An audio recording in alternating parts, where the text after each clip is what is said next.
Hi guys, hope you all are doing great. So today I'm going to swatch and review another new launch by Maybelline, which is their Maybelline Alia Loves New York limited edition lip balms. So they have launched these lip balms in 4 shades and I have all the 4 shades here with me. These lip balms are priced at rupees 175 and I am not sure what's so unique about them. They are like similar to the regular baby lips balm. It's just that they have a metallic cover. Size and quantity, everything is same. The one thing I've noticed with these lip balms is that the color payoff is excellent. Like they're as good as a glossy lipstick, and they also offer SPF 20, so which means they will protect your lips from the sun rays, the UV rays.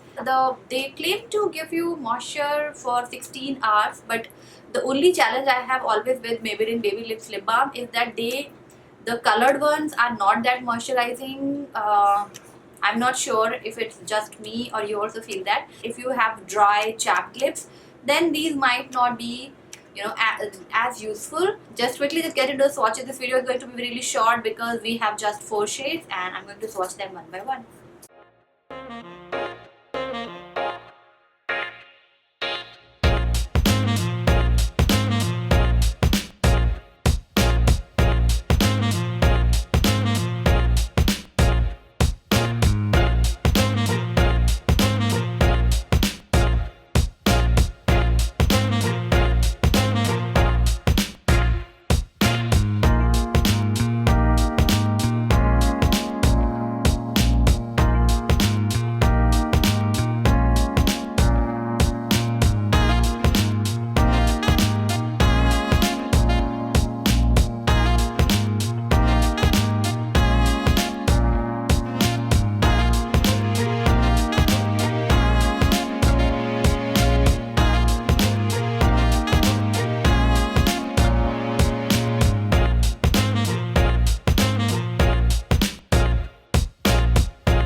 This is it. That was all I have to share with you, and I hope you guys find this video helpful, and if you did, do not forget to give it a big thumbs up. If you are watching me for the first time, please take a moment and subscribe to my channel, and I'll see you very soon in my next video. Till then, bye.